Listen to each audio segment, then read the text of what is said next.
But there's another imaging study that came out, and you can pull it up on the web, by a man named Epley, E-P-L-E-Y, University of Chicago, Proceedings of the National Academy of Sciences. Paper should pull up.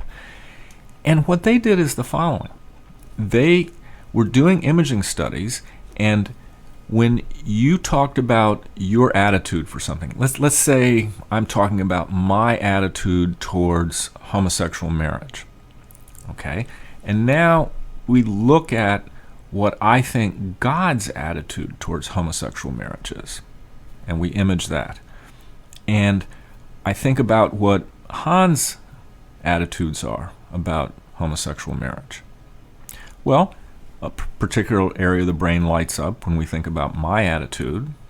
A different area of the brain lights up when we think about when I think about Hans' attitude. Now, what area of the brain do you think lights up when I think about God's attitude?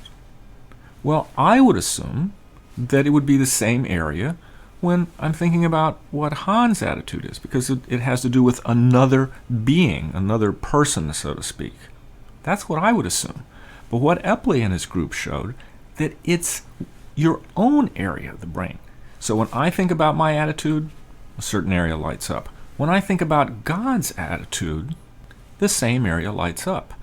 So it has something to do with our beliefs in God and what's going on in God's mind being a pure projection of what's going on in our mind.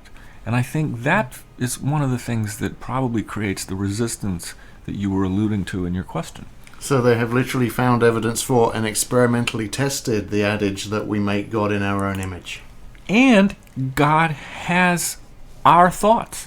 God is really an embodiment of our attitudes, our beliefs, our desires.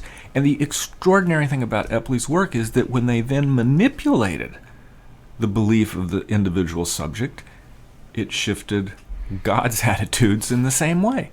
I think it's wonderful science. Yeah. And this is why even there are so many thousands of churches, conveniently in that church, the God that they worship absolutely agrees with everything that they... And now we see, and science shows us how, down to the neural networks. That again, to me, is just so extraordinary.